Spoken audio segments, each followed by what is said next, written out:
Wow. And then we are already on the stage. And this is my 8th podcast, just number 8. But this is so lucky number also because, like you and me, I'm so in love with my mother. And my mom, she is born the 8th. So it should be one of the best podcasts ever. And I know it will be.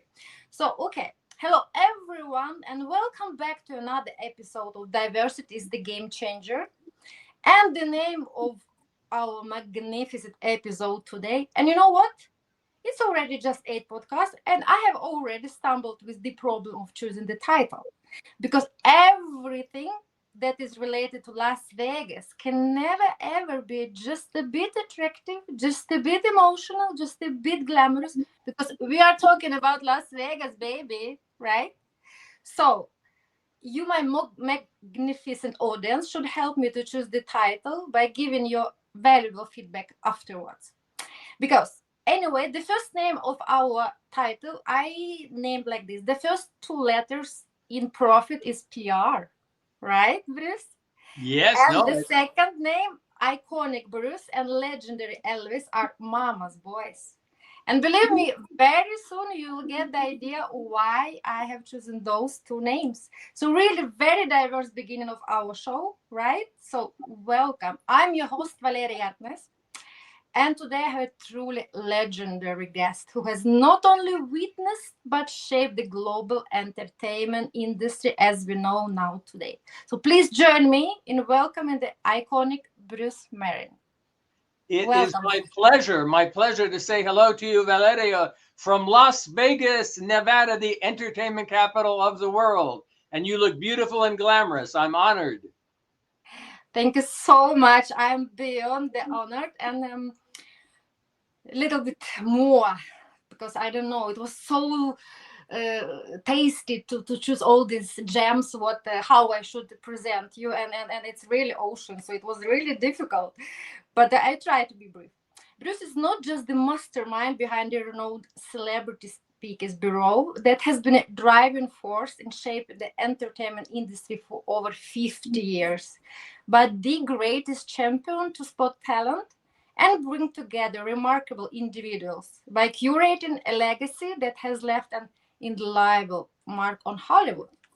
From the sharp-witted repartee of Johnny Carson to the sincere warmth radiated by Michael Landon, from the unparalleled magnetism of Muhammad Ali, and to the most captivating meeting with the legendary Elvis Presley, Bruce has become so powerful by compelling tales from the very heart of Las Vegas and entertainment global industry.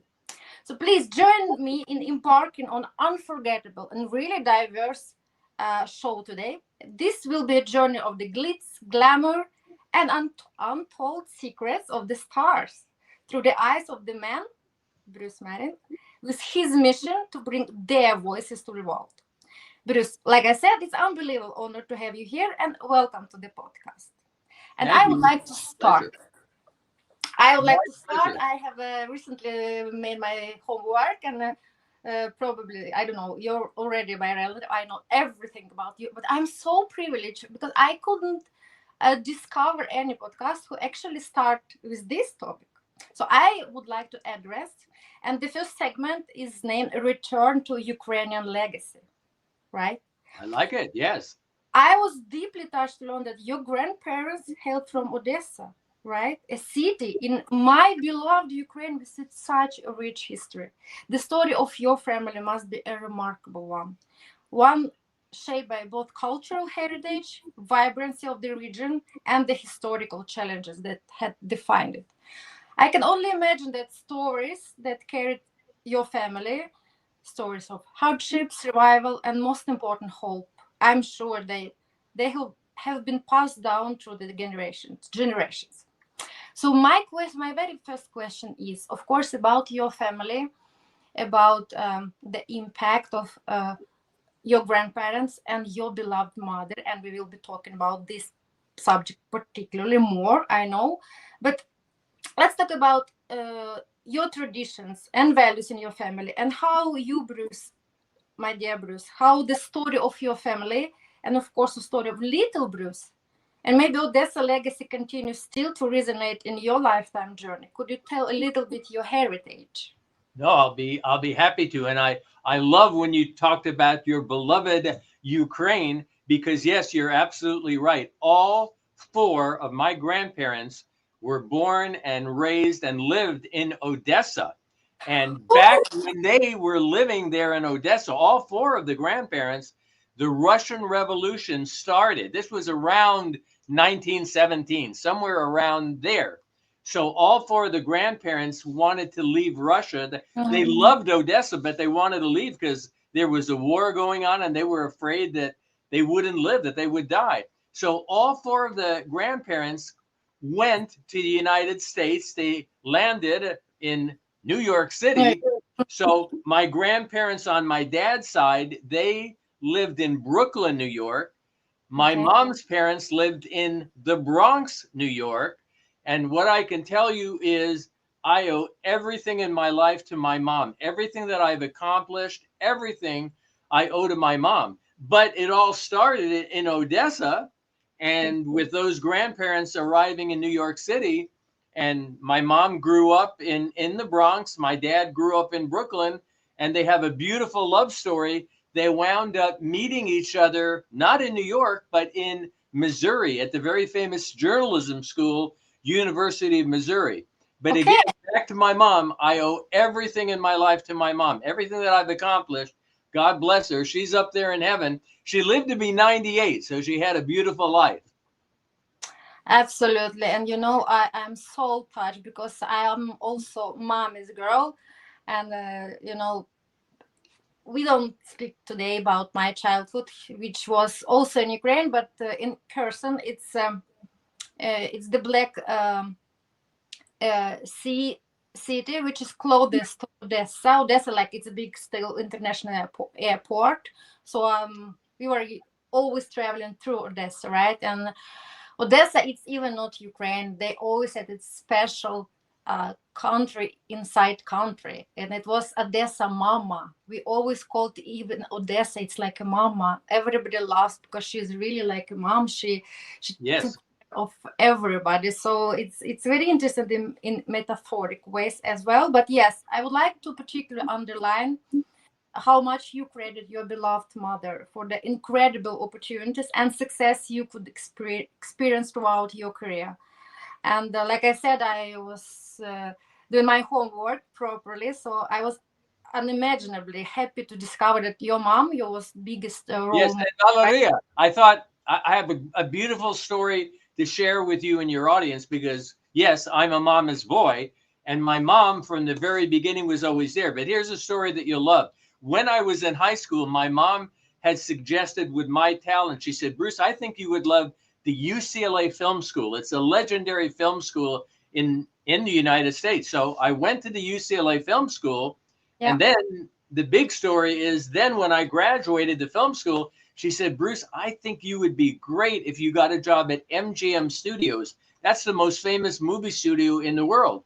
I followed my mom's advice. I got a job at MGM and I was working in the Thalberg building, Valeriya. That's the most famous building at MGM all over the world. So I'm there as a young guy, a very big job. The president of MGM Studios comes up to me. He says, Valeriya, Bruce, I would like you to have lunch with Elvis Presley in the commissary. He says, the reason we have a brand new film, this was 1972, it's called Elvis on Tour.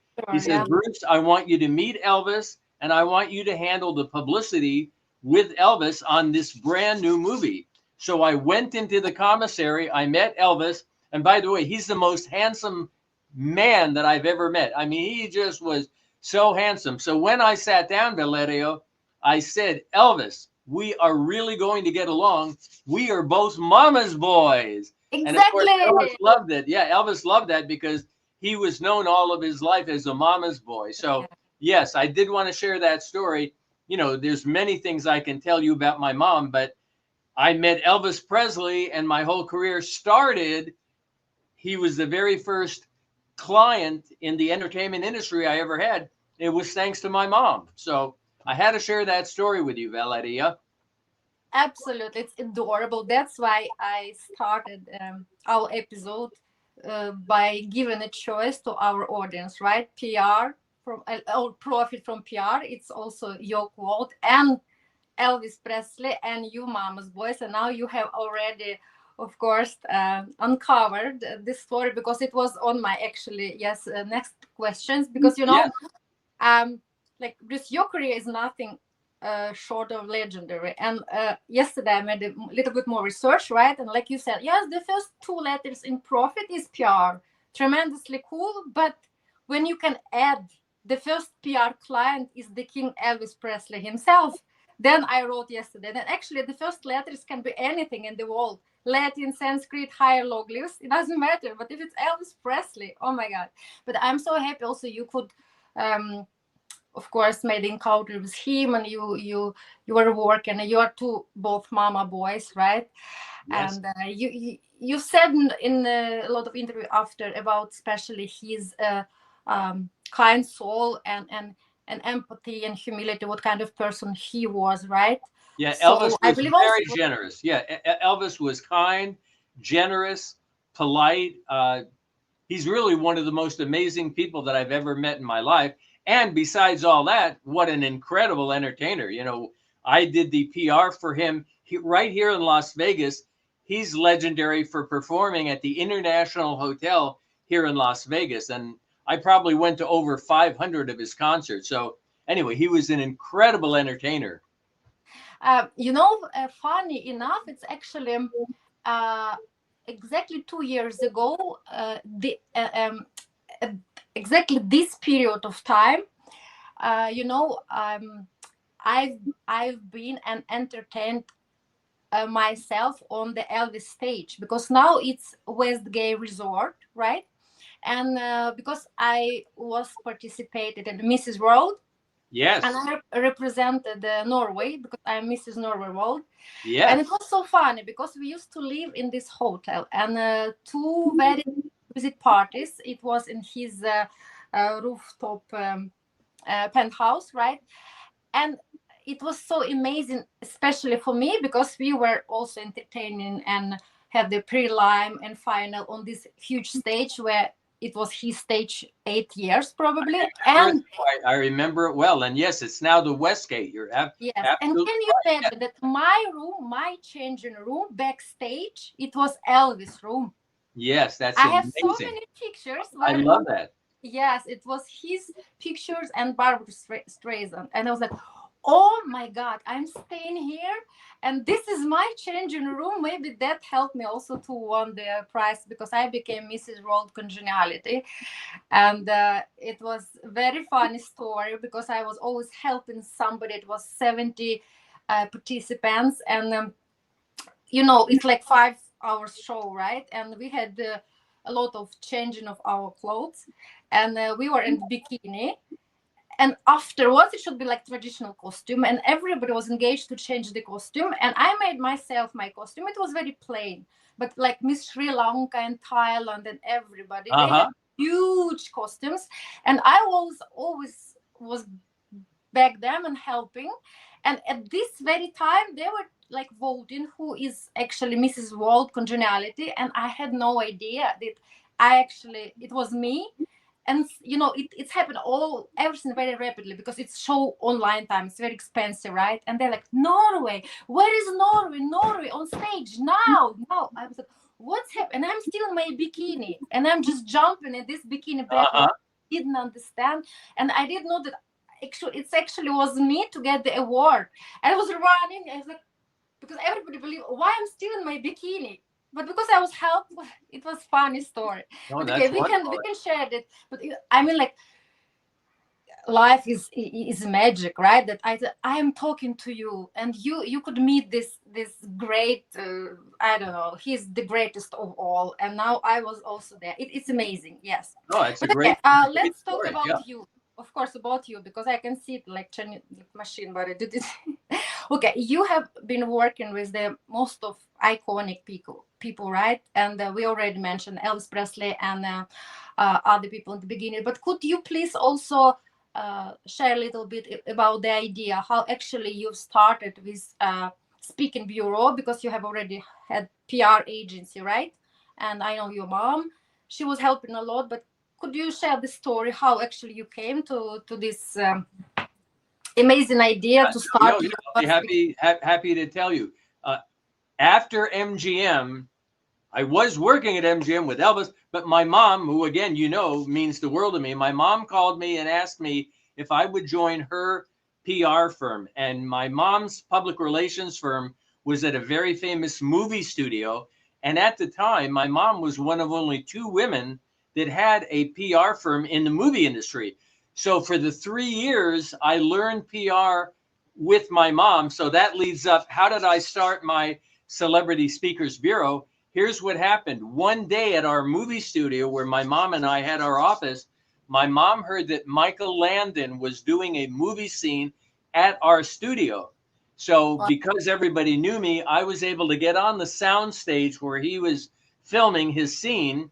When Michael finished his scene, I went up to Michael Landon. I gave him my business card. I said, Mr. Landon, Bonanza was my favorite TV show of all time. I would be honored if I can take you to lunch, Mr. Landon. So very shortly after that, Michael Landon called me. He invited me to lunch. So we're sitting for lunch and I'm with Michael Landon. And he says, Bruce, I'm so excited. I'm working on this brand new TV series. It's called Little House on the Prairie. I mean, I get chills just thinking about it, because we know Little House on the Prairie became one of the most famous TV shows of all time. So the way the Speakers Bureau started, I had Michael Landon at the Johnny Carson show, The Tonight Show, and he was really popular with Johnny. When he finished the show with Johnny Carson on The Tonight Show, Johnny came backstage for Michael and me. Johnny says, Michael, Bruce, I want to invite you guys to my home in Malibu. I want to invite you to dinner. Will you come? And Michael and I said, we would love to join you for dinner. So I drove Michael Landon to Malibu, and Johnny Carson, when we were sitting down for dinner, he opened up a Cabernet Sauvignon wine. It happened to be my favorite wine. A lot of in Ukraine, a lot of in Odessa, very good in Odessa. One of the best. I love Cabernet Sauvignon. So Johnny is toasting us, with the wine. We all have the wine glass up. He says, Bruce, I've got a great idea for you. I think you should start a Celebrity Speakers Bureau. Now, again, this is 50 years ago. And so I said, well, Johnny, I have a PR firm, but I've never had a Celebrity Speakers Bureau. So Johnny Carson, the legend, he says, Bruce, I'm going to make it easy for you. I'm going to be your very first client. Then Michael Landon says, Bruce, I'll be your second client. And then the next day, Ed McMahon calls me up. He says, Bruce, I hear you're going to start a Celebrity Speakers Bureau. So this goes back, again, 50 years. That's how it started. And in that very first year, right after that, Muhammad Ali and Jackie Robinson, some of the most famous sports stars of all time, they became clients. So that's how my bureau started 50 years ago. It's all thanks to Michael Landon and Johnny Carson. I mean, it's a great story. How old actually were you? Because you said like 50 years ago, and you look so young. So it doesn't.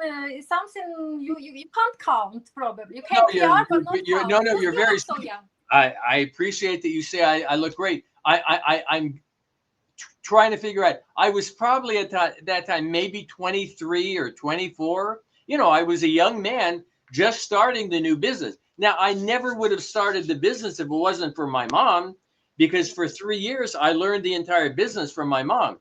But I was still a young guy. So what an amazing break that Johnny Carson and Michael Landon helped take me to the heights, because, this was my first year in business. So for 50 years now, I've been booking the most famous speakers and sports stars. But you go ahead, Valeriya. Oh, thank you so much. Yeah. I do believe that Johnny Carson's and pivotal encouragement serve as a defining moment, of course, inspiring you to pursue your vision with confidence. Let's call him like your probably first professional mentor, because the biggest mentor and role model was Mama. But he, like in our modern world, we could call him a professional mentor, right? But I'm sure the most important it was, and it still your genuine focus on embracing diversity as a core value, ensuring that a broad range of voices and perspectives are represented and celebrated in your work. And you have already started touching a lot of different big names like Muhammad Ali and Jackie Robinson, right? And here I would like to smoothly come to the subject of my podcast, because we are talking about diversity, and it's so incredible in our episode now, because I was blown away. Like when I started reading about your life, and particularly your mom, and you said it just was two ladies at that time. Can you imagine about this gender diversity, right? Because we know it's still male dominance even now in Hollywood, right? Yeah. Yes. And wow, PR agency, the very first one, talent ever, and it's a lady. It should be really not just a lady, because it was that still time like mostly American women, it was home wives, right? Yeah. So And by the way, I just want to say, my mom was a real pioneer yes, in the industry. She was one of only two women. So, as far as diversity goes, and I just have to share this, when you yes. think about Jackie Robinson, he was the first Negro black Mhm. baseball player in all of history. So when you think about diversity, he totally changed the sports arena by Mhm. becoming, and all the struggles that he had to go through and on diversity. I mean, just one story for you, but I think you will appreciate this, because when I met Jackie Robinson, I shared with him, our family was on a trip. We went from New York to Florida, but we were driving in my dad's DeSoto car. We Mhm. stopped in South Carolina back then. They call it the filling stations back then. Mhm. And when I got out of the car, the restroom said whites and Negroes. And I went to my mom and dad. I said, why did the Negroes have to use a separate bathroom? So talking about diversity. So when Yeah. I met Jackie, I told Jackie that story. He says, Bruce, you're right. Back in the day, talking about diversity, we couldn't use the same restroom, or we couldn't dine in the same restaurant as white people. So talking about diversity, I mean, that's pretty amazing. Exactly, because and I'm so proud uh, to host you today, because like you said, you were like really kind of in shock. Why is it like that, right? And you were also the very pioneer, not just to witness and watch that. You became their voice, really. And I know that Muhammad Ali also, and you through you and with your help, hold a lot of powerful conversation on racism, which offered invaluable insights in the struggles for justice and equality, and Right. all that sparked meaningful dialogue and on societal change, right? It's very important, because I was in shock. I was like mind blown when this famous film, everybody loved it, Gone with the Wind, right? And this very beautiful role Mammy was playing, oh my god, I love this role. And she was the very first black woman, right, who won the Uh-huh. Academy Award, but she was not allowed to enter the audience. She could not. I was like, is it really, is it Right. possible? And But so, yes, it is. Valeriya, here's another, talking about diversity, because I'm right here in Las Vegas now. Our family moved here in 1956. Mm-hmm. I went to see all of the shows, but I'm going to tell you a few very famous names and tell you a diversity story. Mm-hmm. Sammy Davis Jr., considered one of the most famous and the best entertainers of all time. Lena Horne, Ella Fitzgerald, Yeah. Pearl Bailey. I'm just using those four as an example. Back when we lived in Vegas, they would perform at whatever the hotel they were at. They couldn't sleep at the hotel that they performed at. They had to go to another part of the city. So when you talk about Sammy Davis Jr. at the time when he was at the Sands, he was probably the most famous entertainer in the world. So imagine, he would do his shows at the Sands, but then he couldn't sleep at the Sands. He couldn't go in the swimming pool at the Sands. This is how, talk about diversity. So way back Oh then, my God. it's crazy, it's insane. But things started changing in 1957. Frank Sinatra, who I know you know is a very famous person and one of my clients, he went to some of the hotels. He says, this is crazy that Sammy Davis Jr. and Lena Horne and Ella Fitzgerald, they can't even stay at the hotels that they perform on. So thanks to Frank Sinatra, he helped change that. But talk about diversity. Can you imagine? Back then, No, talk I'm about sitting with diversity. really like, you know, my Right. No, I understand. So I appreciate what you're doing. The field of diversity is really important. And one last thing, because you were mentioning Muhammad Ali, my client, talking about diversity. When he was the champion of the world, making millions and millions of money, Mm-hmm. he did not believe in war. You may be familiar with this. He was anti-war. He didn't believe in killing other people. Mm-hmm. So for about 3 years, he didn't box. He left boxing because he was protesting the killing of other people. Oh, And when I met Ali, you know, at the beginning, when I met him, I told Ali, I said, you know, I'm a Vietnam veteran. I saw the worst of the worst in war. I really admire and respect your point of view being anti-war. But my point is, when it comes to the area of diversity again, Muhammad Ali was one of the leaders when it comes to diversity, and he was known worldwide. He was probably the most famous athlete of all time back then. But when it came to diversity, he was really strong, you know, about that. So I did want to share that, Valeriya. yes, amazing. Because, and I'm so happy that you, of course, now present them and you're sharing the story about them, but also, most of all, that you also were the part of that. You were one of the pioneers, not just like, you know, staying and just watching or witnessing. Like, you know, it's two different things where you are into that and you're sharing the, because it's so brave move, like, you know, when to actually to make change and to challenge the society. It's always it's so it takes a lot of bravery, right? And because you are like, okay, white guy and everything, you didn't have to, but it was your choice, it was your conscious choice that Yes, you were but you know together. what? Part of my background, and again, which you'll appreciate, because I love hearing about you and your family and your background. I told you about my mom and dad. When we lived in New York City in Queens, this Mm-hmm, was really amazing. We lived in a place called Parkway Village. It mm-hmm. was a very big community for families of the United Nations. So Okay. all of my friends were Uh-huh. from all over the world. You want to talk about diversity? One of my best friends was Peter Smart from Sierra Leone, Leone. Africa. He's as black as you could be, okay? So he was my friend. Bijan from Belgium, Mm-hmm. Etienne from France. I could go on and on. Serge. Uh, so when I grew up, all of my friends were from all over the world. Ming and Ding, it's funny. Ming and Ding were from China. Ming Mm-hmm. and Ding. Xavier was from Canada. So it was a very special experience for me to grow up knowing that all of my friends lived from all over the world. I remember Mary Caballero, she was from Argentina, you know? So as a kid, how could I ever grow up with any kind of prejudice? Yeah. Diversity was all about what I grew up being, you know? It's just richness. Yes, amazing. And for me also as well, like, okay, I've been raised in Ukraine. Probably we didn't have that many nationalities.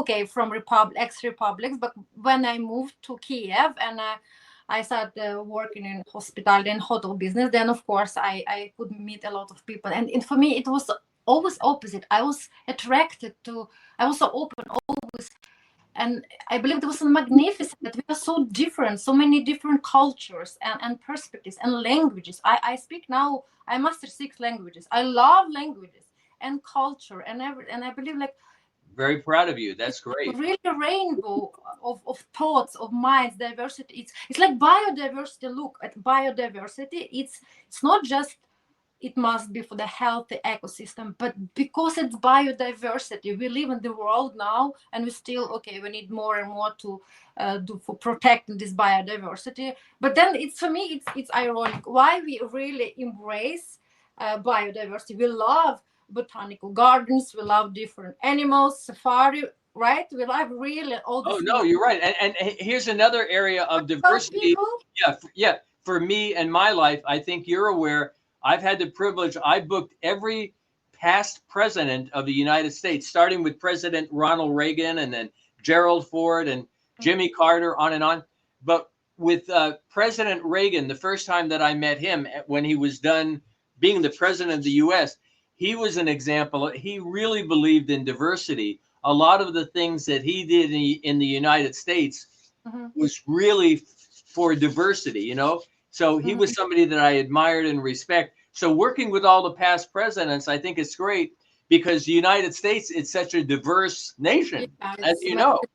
Mm. We call us, when we were talking about my grandparents, the melting cup. You know, they called us the melting cup of the world because we had people from all over the world. So the fact that these past presidents were people that I got to know and book, they believed in diversity, you know, and so again, that was a really nice thing that I thought I could share with you. Absolutely. And then I believe it's the most important also aspect to when we are talking about diversity, it's about inclusion, right? Because they say like to have diversity, just to invite people in the arena where you can dance, but not invite them to dance. It's two different things. So inclusion, it's so important. That it should be diversity and inclusion all together, right? And that's why I'm trying to really make the impact. And I love actually in this podcast now it's very fresh what's popping in my mind, because you've been discussing with Andrew Ligai like impacting lives, right? Yes, And I yes, believe diversity and inclusion, it's very much about impacting lives. And totally agree. I totally agree, and I think you're aware in the social media for at least 20 years, I've used that term impact lives because I feel it's a treasure for me. I cherish the fact that every time my clients go out and speak to audiences, they impact the lives of very big audiences. So it's a exactly. gift for me to be able to book famous speakers that go out there. And Dr. Wayne Dyer was one of the first, you know, world famous. Probably if we made a list of the one of the five best inspirational speakers, Dr. Wayne Dyer would be one. And I would always tell him after I book him and I was in the audience, Wayne, you impacted the lives of all these people in the audiences. So yeah, that's something that I believe in with all my heart. I love that I can have the ability to impact people's lives. And I love that all of our clients, when they go up and they talk to corporate audiences all over the world, all over the globe, they impact lives. That's a gift. You have the gift of impacting lives. So that's wonderful. I really admire that in you, Valeriya. Thank you so much for inspiring me, and I love very much. Yes, impacting lives, and it's a gift. Yes, and I really like. Okay, maybe the copycat, but because it's so fresh, and I always know that when I'm talking with a person, you always actually end both teacher and the pupil still. And I'm always trying to gain more knowledge, because knowledge, like you said, and information and what is impacting lives, it's the most powerful tool. Like even you said, Muhammad Ali, he chose to be altruist like Mahatma Gandhi, to show that no, the greatest power still, it's not weapon. Yes, at least even now, it's so painful subject for me. I'm from Ukraine. They still do believe that the most powerful tool still it should be information, it should be education, and knowledge, everything we can spread in like in the manner of impacting life without war, right? And that's why we need diversity and inclusion. We need all together to understand that stronger we are together anyway, and we should stand and raise awareness more and more. Uh, and about this gifting, right? This guy, you have been discussing with him, especially before Christmas and soon is Christmas, that we all kind of ready to open the gifts just sometimes, right? We just maybe wait for the birthday or maybe for the Christmas, but like you have the very special gift from God, right? to meet such great people, to inspire them, to motivate them. So of course you should use your gift every single day. What's exactly you're doing. I hope and wish you have many, many, many years more to No, I spread. agree with you. And also in the musical area, because as you know, with my celebrity bureau, I book the biggest name entertainers in history, you know, in the world. In fact, it's funny. I'm seeing behind me, there's kind of a pink album that I'm seeing. Anyway, that's Casey and the Sunshine Band. Casey and the Sunshine Band, and he's Mhm. been my client for years and years and years. And when you think all of his #1 hits, but when I book Casey and the Sunshine Band, and he's famous for the disco area, Mhm. he has that same gift in the musical area to impact lives. So our speakers impact lives, but then as well, our entertainers impact the lives as well. And here in Vegas, talking entertainment, I've had the pleasure. I booked Celine Dion, I booked Mariah Carey, I booked J Lo. Those are just three as an example. So Mhm. they as well, when they come out and perform, Mhm. they impact the lives as well. So that's where I'm able to impact lives with our speakers and our entertainers. So what an amazing gift. Oh my God, because Celine Dion, oh, you name it. We will take this subject afterwards. I will tell the story because she Oh, was and one. Valeria, there's one more I must mention. Right here in Vegas, I booked Adele. Adele. You know how Adele, yes, Yeah, and Adele. you know how amazing she is. So Oh, yeah, yeah. it's a gift when I can book the entertainers that impact the lives as well. So Mm. a real And it's blessing. because by having this gift in you, you are such a great person with these special values, right? And empathy, and how you still warmly talk about your mom, and you know all this very special set of qualities you still have for this too much modern world. Sometimes of course people still they want to feel that, and you know, because all of these people which now maybe on the big stages and have fulfilled their dreams, but we all know that all these roads they are not without obstacles, and it's big great huge story backwards these people, and they still want to meet people like you when even they have reached there, right? Maybe even more, because then suddenly you have experience another circumstance, and then suddenly it's another problem. Who are actually my real friends? Do they love me or my status? And Uh-huh. still to be able to be able to meet people like you with real values, with empathy, and it's a great gift. Of course, I understand completely why they would like to be the part of your life, and it's not just about career, because when you're booking them you're so close to them, right? You of course you impact their lives every single day. It's amazing.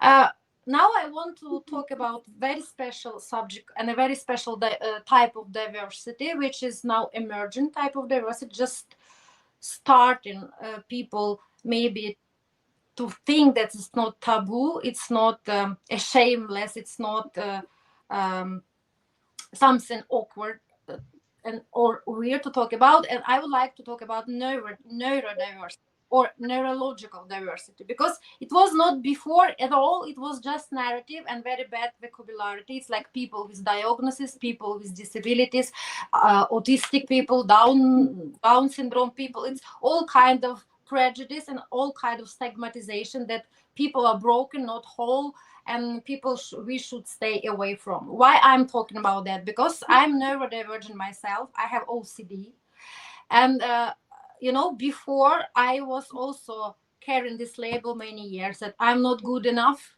I'm broken, I'm not whole, I have deficit, I am disabled, handicapped, all those range of things. But happily I found this special definition, which is not official definition yet, but more and more people start speaking about this condition, like neurological diversity, that And our brain.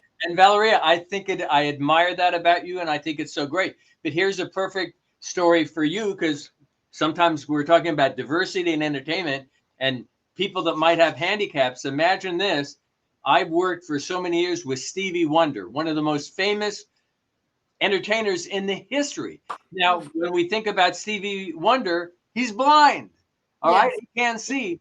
Has the fact that he is blind in any way stopped him from being one of the greatest, musicians of all time? No. So he had a handicap. He was blind, but yet he overcame his handicap to become one of the most famous people. And I've been blessed to work with Stevie. So you go ahead, but just because people have handicaps does not mean they still can't achieve. What if Stevie said, "Oh, poor me, I'm blind. Forget it. I'm not going to do anything. I'm blind." Instead, he took music, to please billions of people, for years. So go ahead, but handicaps never can be in the way of stopping you from achieving your dreams. And look at the dream that Stevie Wonder achieved. So go ahead. Yes, exactly. And like, look at the same Andrea Bocelli, and so many people now, they are more and more open about that. Like, Right. okay, even look, if we are talking about music, look about Beethoven, right? He was, if we say now, neurodivergent, but actually so much great developments and like technical, like Elon Musk, for example, or Bill Gates, and many people, they are so Right. open now that they have autistic spectrum, or they have special strength which actually they try to transform.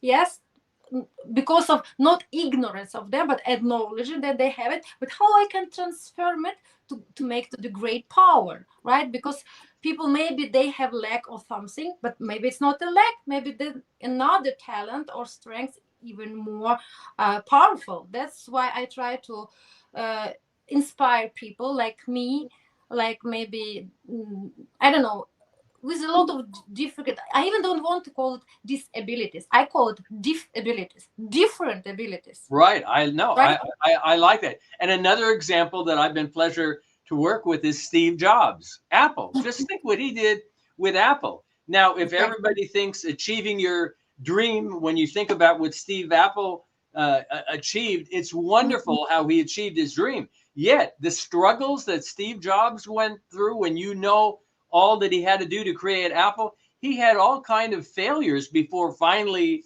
making Apple a success. So I believe strongly in the power of achieving your dream and never letting any barriers stop you from achieving what you want to do. Don't let that barrier stop you from breaking through the barrier.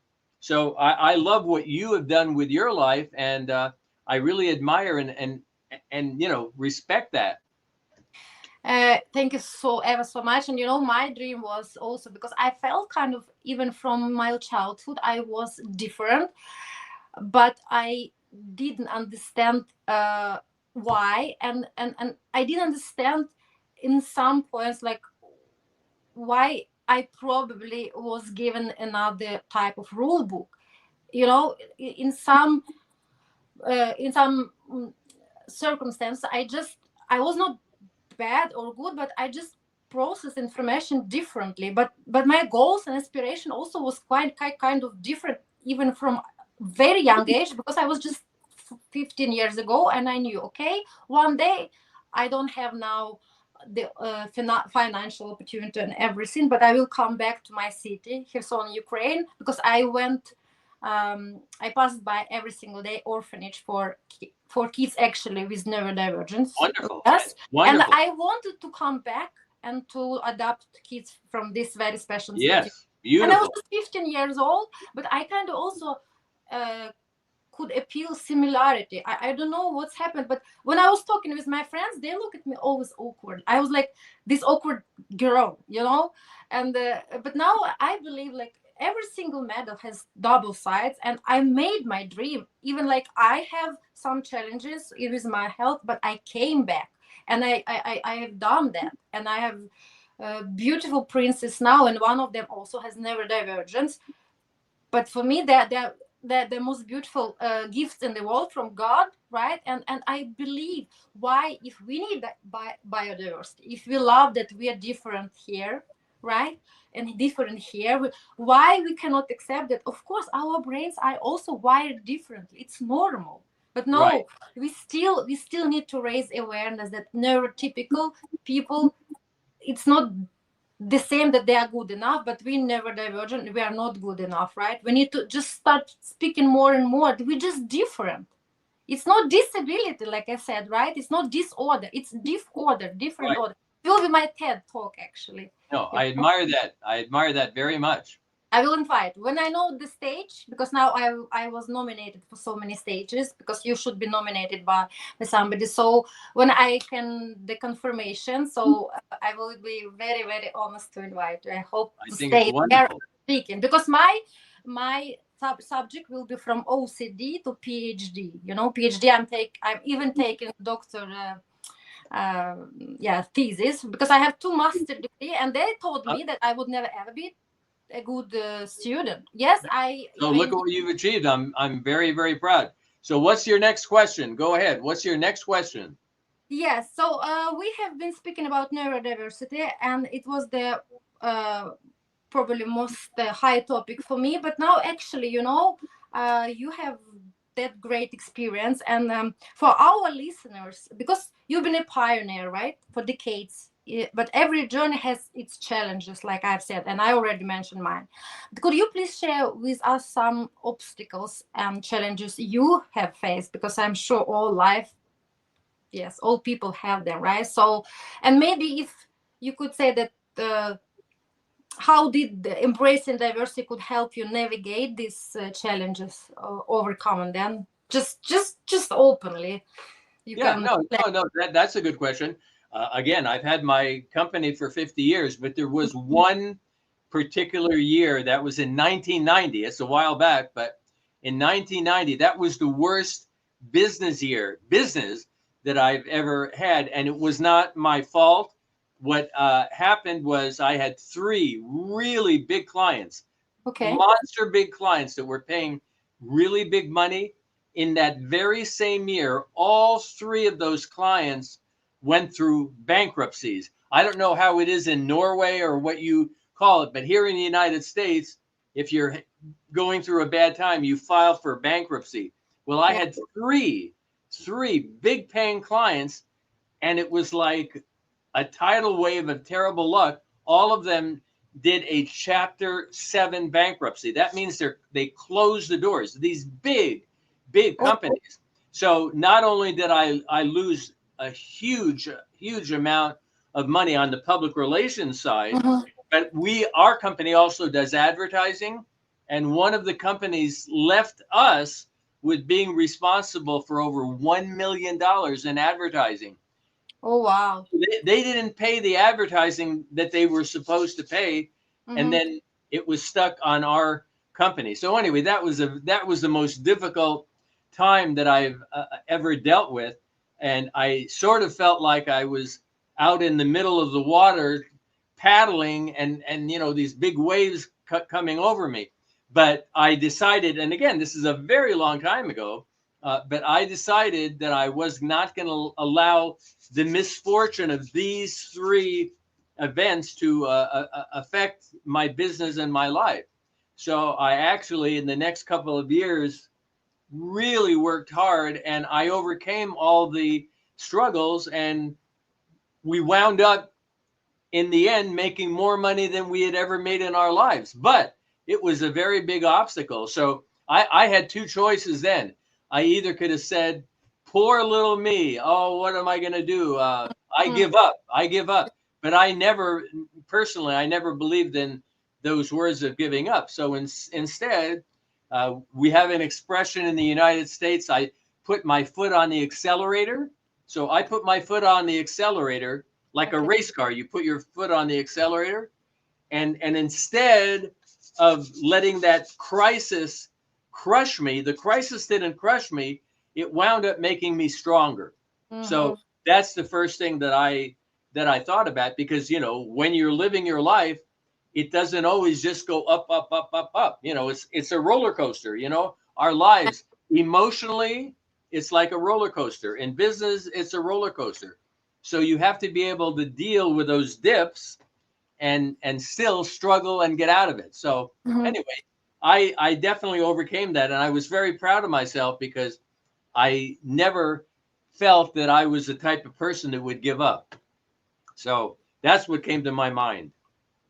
Amazing, amazing. So, um, Yes, and Bruce, before we start wrapping up, so usually I have tradition to ask about one question, but before that, I would like to ask one.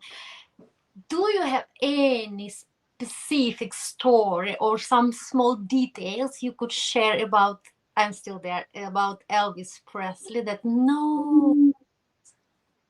Yeah, well, one story that I'll share about Elvis, because I spent so much time with him. And by the way, I'll answer your question. But Yeah. right here in Vegas, Elvis loved horses. Okay. So here in Las Vegas, because I was living here, we have a beautiful stables where they have amazing horses called the Twin Lakes Stables. Okay. So they had two beautiful golden palominos. So I would take Elvis with me and we'd ride these golden palominos and we had the best time. But one story that comes to mind immediately with Elvis, everybody knows him for his rock and roll, of course. I mean, he was such a famous rock and roll singer and, again, one of the most famous rock and roll singers of all time. Mm-hmm. But one story that I'll share that a lot of people don't know, he was brought up in a very religious, spiritual home. He went to church all the time. He Mm-hmm. recorded many gospel albums. Mm-hmm. And many times he said, Bruce, as famous as I am for all of my rock and roll music, I want people to remember me for my gospel albums because that's my heart. My spirituality is in Mm-hmm. my gospel albums. And if your viewers or listeners anytime want to go out and buy some of his gospel albums, I think that they would really, enjoy that a lot. The other thing with Elvis that stands out, he was a Southern boy and very, very, he was humble. Even though he was a star, he was humble. And Mm-hmm. I remember him telling me the first time when I was working with at MGM, he says, Bruce, I really believe that my generosity should be able to thank the people that surround me. So, as an example of this sharing with me about his generosity, any time he did a film, I worked with Elvis on all of his movies, all of them. Viva Las Vegas is one of my favorite movies. At the Mm-hmm. end of the shooting of the film, he would give the most generous gifts to everybody that was part of the production. Watches. I mean, I'm not talking about a lollipop. He would give Yeah. really generous gifts. So he had such a heart that he believed in being able to thank everybody by giving them gifts to say, hey, I really appreciate what you do. And it wasn't all just the bigwigs, the electricians, the grips. He made it a point of giving gifts to everybody. So that was another thing from Elvis that really, really inspired me a lot. So certainly the gospel albums, something that I treasure that he did share with me. And then the fact of be generous with everybody, leave them with a smile. That was one of his expressions to me. I like to leave the people with a smile, whether it's my shows or I'm working on a movie. I like to leave them with a smile. And boy, did he have a beautiful smile, Valeriya. Oh my God. Yeah. Yeah. Super. I will put in my special wide brain 2G gospels and generosity. For me Yes. also, I have a motto in my life that by taking, you feel in your hands. By giving, you feel in your heart. I'm heart giver. I'm giver. I'm not taking. That's for sure. So it resonates for me what you are talking about here. Okay, thank you ever so much. It was just fantastic, magnificent speech. And last tradition I have, was my idea just to pop up a little bit special before Christmas. We all need more magic, especially now in very challenging time worldwide, right? So, and we still believe in magic, and I believe, and in of course magic, fairy tale, but fairy tale it's all like our life. And one of my favorite fairy tales, it's about Aladdin and this lamp, of course, genie lamp with wishes, right? And so beautiful musicals, of course, in Hollywood and Vegas. And if I was your genie, Mrs. Genie from the lamp, but he was a guy with big opportunities, 3 wishes. But this is a twist. I can grant you just one wish. what would that be? Just one I'll wish tell for you what came me. to my mind immediately. And again, I shared with you, I'm a Vietnam veteran. I saw the worst of the worst circumstances. I'm going to answer your question, but I had the answer immediately. When I was in Vietnam, among other things, during that time I was in Vietnam, my best friend was mortally wounded. He died in my arms. And when I was in Vietnam, I saw the terrible, the terrible things that happened to women and children. So my answer would be world peace. That was an easy thing. As soon as you asked that question, my thing would be, oh my God, could we please have world peace? Because we were talking earlier how important, you know, Russia, Odessa is for my family, for those people there in Ukraine to have peace after all that they've gone through. I mean, the horrors of war that they've had there in Ukraine, but world peace, it breaks my heart when I see in different places of the world the killing and the destruction of women and children. So it was an easy answer immediately as soon as you were asking me that question. It would be for world peace. God, why can't we have world peace? And then of course I just thought of the Beatles and John Lennon. Imagine a world when there's peace. I mean, Yeah. for me, that's something because I being in Vietnam, I saw the worst things in war that you could ever possibly imagine.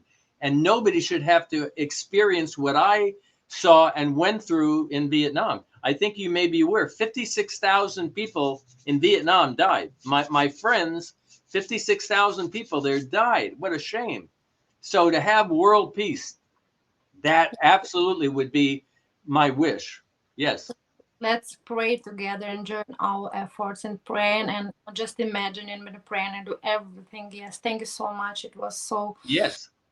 deep answer, of course, and thank you again for joining us today. And your journey, like I said, insights have been nothing short of inspiring. And then I don't need actually to ask any final thoughts for audience because now we conclude it's about peace, of course, global peace. And Yeah, thank you but for our. I also I do want to share. You have the ability to inspire and motivate, and I definitely see you on platforms all over the world because you have that gift to motivate and inspire people and impact lives. So I did want to share that. You're amazing. You inspire me. So it was a pleasure to guest on your podcast. A pleasure. Thank you so much. Then then we are a couple which made each other uh, happy today. And yes, then it's gift for me to have you, and right, and it's gift for you to experience that. That's how we really like love actually and attention and just a little smile when you share it. It's like you wear a candle light. When you light another light, is less light for this candle? No, Right. it's the Right. same for love, attention, and just simple smile, right? If you give a little bit more, and actually it doesn't take much time, so Yeah. we could really save this world. So let's do it more together, right?